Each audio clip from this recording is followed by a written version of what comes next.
The video that you're about to watch was recorded at the start of the month, and I would have really loved for this video to have been going out a lot earlier than it actually is.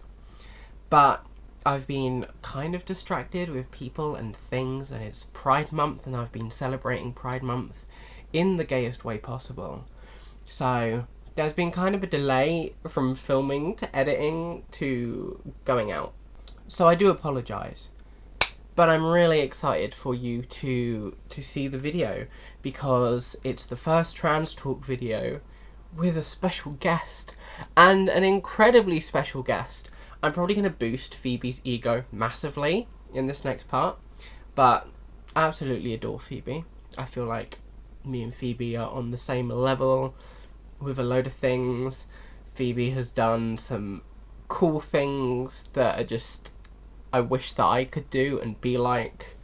But also everything that Phoebe does and says is just so great, and even though in the video we sit and we joke, we have a little bit of a laugh and a giggle together, there are some incredibly good, valid points in there that I really hope that help people or educate people. And we're so on the same level, and Phoebe is just so great that we sat down and recorded for like an hour. So this is going to be a 2-part video, but I really hope that you can sit and watch both parts.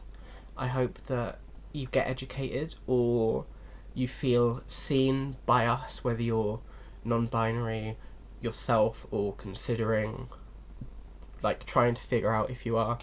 The reason why I do these videos is to try and educate the people, because the people need to be educated. Not everyone, but some people. And also, even though I'm a trans person myself who has had a little bit of a crisis over whether they are non-binary or not, I don't know that much about being non-binary myself, herself, their self. So I thought, what better way to explain the wonderful world of being non-binary than to grab a non-binary person who has lived it, who has realised it, who is it, and give them the floor. Be like, hey, Phoebe, tell the people about the wonderful world of being non-binary. So yeah, that's what this video is. And it's really weird because the bit that you're about to see is from 26 days ago. My hair was a lot more purple. My glasses have completely changed. My nails were painted. But that's all arbitrary. That's physical. That doesn't matter. It's just weird to say. It's a me thing. But what really matters is the content, the words, the meaning, the passion, and I hope that me and Phoebe are able to deliver that. I really enjoyed sitting down with Phoebe for an hour, and I really hope that I can get some more people to come and sit with me, more non-binary people, and other people who are part of the alphabet mafia to come sit down with me and just chat about being what they are and helping to raise awareness and help people understand. Even though we're not straight cis people, and you may not understand us, we're just as valid as other people. Basically, we just want to help you understand, and I hope that's what we do. So I'm going to stop rambling and looking at myself in the camera. I'm going to take you back in time. And you get 40, 50, 60 minutes of me and Phoebe chin wagging about Phoebe being non-binary. So, past Vicky and past Phoebe, take it away. Just pretend I have a clapboard. So, Phoebe, hello. Do you want to introduce yourself? Hi, my name's Phoebe. I use they, them pronouns, and I am non-binary. I guess other things about me, I am a psychology researcher, specifically into currently into trans feelings and family, and probably into the future with a more focus on non-binary things, more of a focus. I was about to call you an ally, then I remembered that you're part of the gay community. I'm literally queer. I'm so sorry. Mind a blip for like 5 seconds. But yes, you being non-binary is why I have asked you here today. Thank you for coming. Before we get Very started, welcome. I just want to say Happy Pride Month to you and Happy everyone. Pride Month. Because it's the 2nd of June. Yes, when we're recording this. So happy Pride Month to the people. I've called you here because you're non-binary, and I think that you're the first non-binary person that I ever encountered, and I'm lucky enough to call a friend. So I thought, who better to like express the world of being non-binary through their eyes than you? So take the floor if you want to just talk about. Yeah, I can give some like background information. I feel like I should kind of point out that like everyone's experience of being non-binary is very different, and I'm kind of aware of that. I've got a decent amount of like privilege in terms of the fact that I'm white, I'm relatively like slim body shape, and I find that a lot of people kind of view stereotypically non-binary as like woman light kind of thing. So I kind of fall into that stereotype, and I think that kind of offers me a form of privilege that maybe some other people don't get. Kind of using the word decided, obviously for my gender is like not quite the right word for it, but I kind of came to terms with it and decided that non-binary was the correct label for me in early 2020, before the pandemic. I can't really remember what triggered it, to be honest. I was just kind of like sat. I remember being sat with a friend in a cafe, and we were just like having a coffee and a cake, and I was just like, I think I might be non-binary. I think I would like to use different pronouns. And that was kind of it. I remember when I was coming to terms with my sexuality, because I'm bisexual, there was a lot more like, turmoil is not quite the right word, but there was a lot more uncertainty. Whereas with my gender, it just kind of felt right. I just said it, and then I was like, yeah, no, that's correct. I've decided now. So that sounds like just an epiphany moment for you. And I'm not a psychology student, so I have a very basic knowledge, but it feels like maybe some stuff was going on in your subconscious, and then finally it surfaced, and you were like, actually, no, this thing, I want to try this out, and eventually settled into yourself now. Yeah, and I think I've told you this metaphor before, but I think a really good way of summing up how I feel about my gender is if gender is a color spectrum where man is blue and pink is woman, my gender is chartreuse, which is a color that I always thought was pink, but is actually green. So I think that I have always been non-binary. I just didn't know that that's what that feeling was. And don't get me wrong, like I wasn't like hugely gender non-conforming as a child. I liked girly things. I also liked non-girly things. I still like girly things and non-girly things.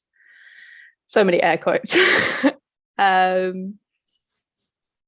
I think there's just I saw a little while ago something that was saying that we shouldn't like base transness on gender dysphoria, but rather gender euphoria.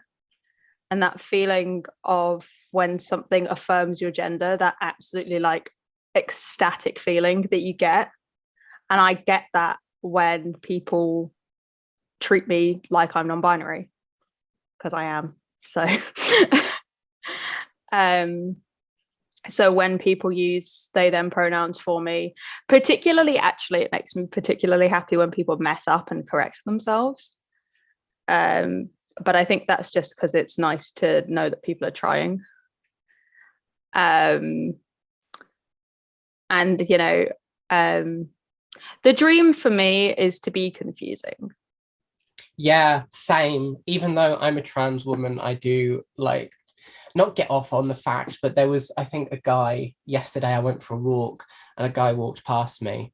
No, there was a guy in a car as I was walking home and he drove past and I saw him looking at me. And I was thinking to myself, even though I'm a trans woman, I hope he's looking at me thinking, is that a boy or a girl? Because I also like to be confusing. Yeah, I saw a TikTok the other day, not to be that guy, but of this person who, like, you saw like the back of them and they looked very masculine, and the person was like, oh, excuse me, the men's toilets is over there, and they turn around and they've got like this very feminine face, and they're like, oh, sorry, and then they're like, what? And like they turn fully around and they've got like a very masculine chest and stuff, and the person is just like, uh, sir, ma'am, sorry. And it's like, that's the dream.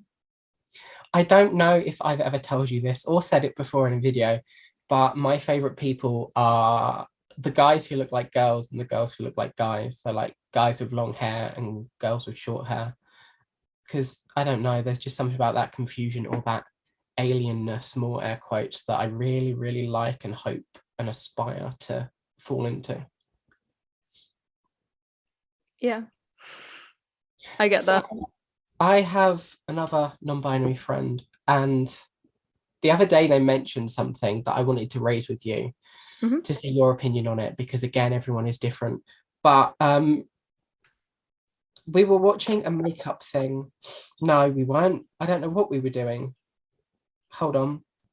We were doing something, and I'm pretty sure they said something like, I'm paraphrasing here, every non-binary person's goal, or most non-binary people's goals, is to just like be alien or be something other than human. And I was wondering if you have any feeling of that. I can totally see what they mean, Uh, because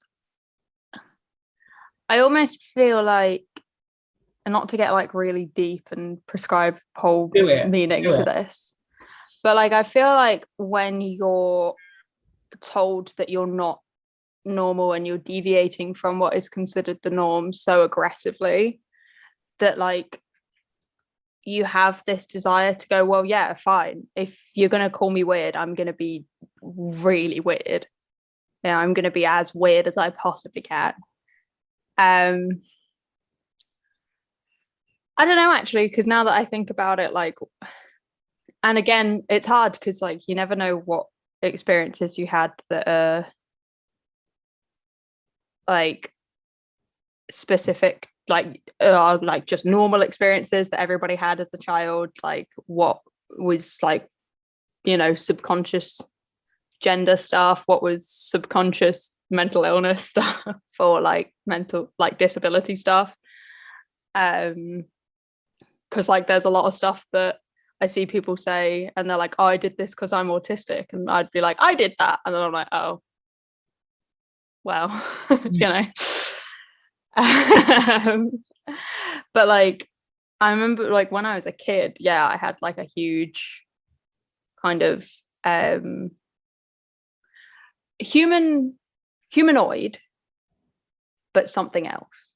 So like fairies and like demigods, big Percy Jackson stan. Yeah, I remember. So I can kind of see it. I've never had a huge thing for aliens. I believe in aliens, but they've never been like a fixation of mine. Okay, so maybe rather than like alien as in the thing that comes from outer space, maybe alien to like humanity, because you said about exactly, you're because you're already considered like wrong or weird. So you may as well embrace that and go for it. Going back to that weird thing, I remember when I was at school, high school, relentlessly bullied. I got called every name under the sun. And at some point, I don't know when, but at some point, I come to the conclusion that I am a freak and I am a weirdo and I am super proud of it. And I would love for anybody else who gets called those things to, I know they're not slurs per se, but like reclaim them and be like, yeah, I'm weird. Yeah, I'm a freak and I'm proud of it. Yeah, and in fairness, I kind of think that, I mean, I'm not in school anymore. Yeah, neither. And I feel like adults are slightly less likely to just call you a freak to your face. Uh-huh. Um, but there are certainly things that I do now that I feel like people would have called me a freak for when I was in high school, but I feel like people will call me like cool for now.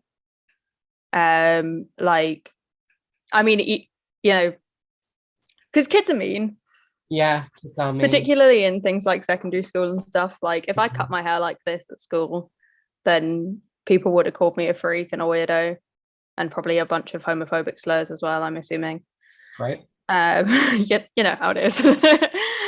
um, but now, like, people are like, "Oh, your hair is so cool," and I'm like, "Thank you." It's just Yeah, short. But I also think my hair is cool. That's why I got it cut like this. good. But it's nice to hear people like tell you that they think you look cool. Hmm. Another thing, I I came up with this ages ago.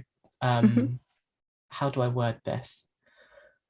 I've been doing a lot of postmodern stuff in history at school, and I feel like I call myself a product of postmodernism for a start.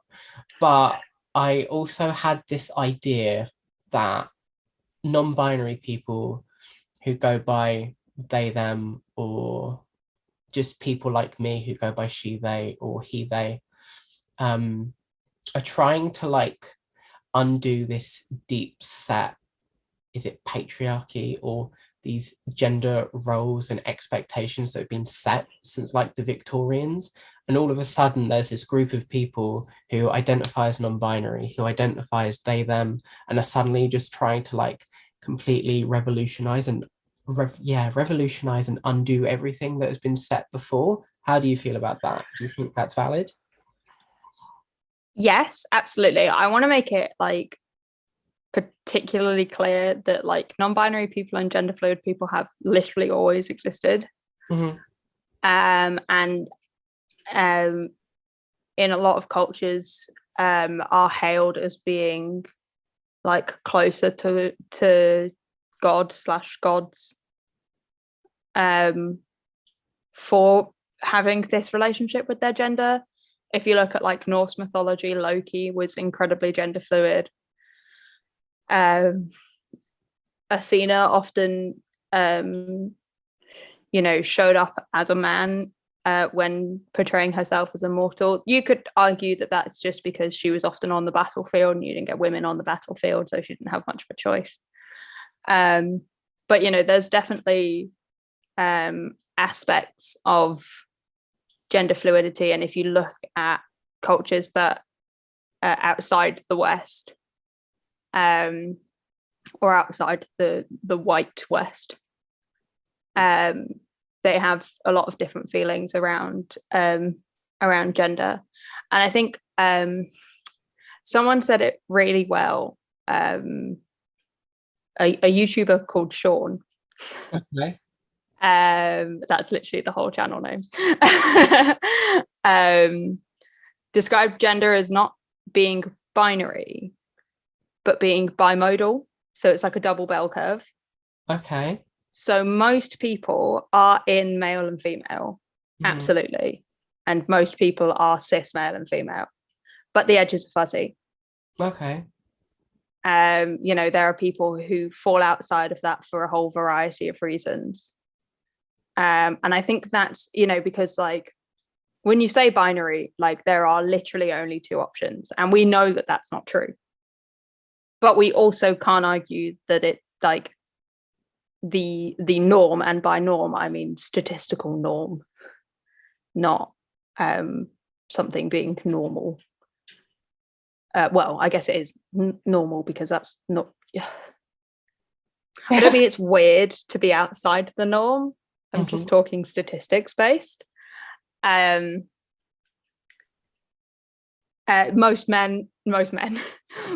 people are cis, and they are either a cis man or a cis woman. So I think that double bell curve situation is just one of the kind of the easiest ways to think about it. But yeah, I thought I kind of drifted off topic about what you were saying, rebelling against social norms. I think that's becoming something that's just more common as well anyway. I think we're seeing more gender non-conforming people who are cis. I mean, I'm not going to prescribe labels to people, but like Harry Styles hasn't come out as queer in any way. But, you know, we've seen him wearing dresses and stuff like that. And I think that's a really good thing. I think that whilst obviously you should be openly queer when and how you want to be, it's also nice that there aren't telltale queer things. And by cis het people, again, I don't want to prescribe labels to Harry Styles, but he hasn't come out with anything. I mean, not that if you don't come out, then you're not, you know what I mean? I think the people will know, don't worry. Cis het people should be allowed to be gender non-conforming, basically, is what I'm saying. And they should be allowed to do things like, you know, if we go back a few years, 10 years maybe, partner was something that only queer people said. If somebody was your partner, that was just basically you saying, I am in a queer relationship. Whereas now it's really normal. And now if people say partner, it might just be that, you know, there could be a whole multitude of things, you know, they're, you know, not married, but they feel that they're a bit too old to be saying things like boyfriend and girlfriend. You know, maybe they just prefer the term partner. And I think that if we can I want to make queer people normal. Yeah. Let's normalize queer identity, please, actually. What you were saying. Sound like a viral tweet. What you were saying about Harry Styles in his dresses and cis people being gender non-conforming, it in my head, it kind of, have you ever seen those Jubilee videos where it's like one person is not a thing? Yes. Okay, so in my head, I basically had a Jubilee thing where it's like all of them are dressed to be gender non-conforming, but rather than trying to find, oh God, how do I explain this? So all of the people are gender non-conforming. One of them's queer and they're all dressed the same. And it's like, you have to try and find which one's the queer one. But if all of like 6 are cis people who are non-conforming and one is a non-conforming, I don't know, non-binary or queer person, then they're all going to look the same and it's going to be like the normal because everyone's just going to be the same. And I feel cis people who are gender non-conforming alongside queer people who are gender non-conforming, you're not going to be able to tell the difference, but that's a good thing because surely that's normalizing it, right? Yeah, exactly. And I think as well, like, it's in the same vein as I think that non-binary people shouldn't have to be gender non-conforming. It's a difficult balance that I personally try to strike because I have a very feminine body shape. I have to wear baggy clothes and probably a binder in most situations to be able to look androgynously shaped. You know, I've got big hips and I've got boobs. Can I say boobs? You can say boobs, that's fine. Cool. And it's like, so at work, for example, I work in retail. Um, yeah, I'm a researcher that works in retail. That's the life I live. Capitalism, am I right? I have a master's degree. Anyway, sorry. I wear heels. I wear high heels at work because they're just they're my nice shoes. They're just shoes that I already had that are like my nice shoes. And I wear skirts a lot because we don't have a uniform. We just have to wear like smart clothes. But at my old job, we also didn't have a uniform, but we did have to wear skirts because I worked in a lingerie shop, so you had to be very feminine, which is I was a girl at that point. I mean, I'm going to go on a tangent quickly, if that's okay. I will personally, I know a lot of trans people don't like saying back when they were their gender assigned at birth. I think that's completely reasonable. I think you should use the language that you feel comfortable with. But in my opinion, I was a girl because I thought I was a girl.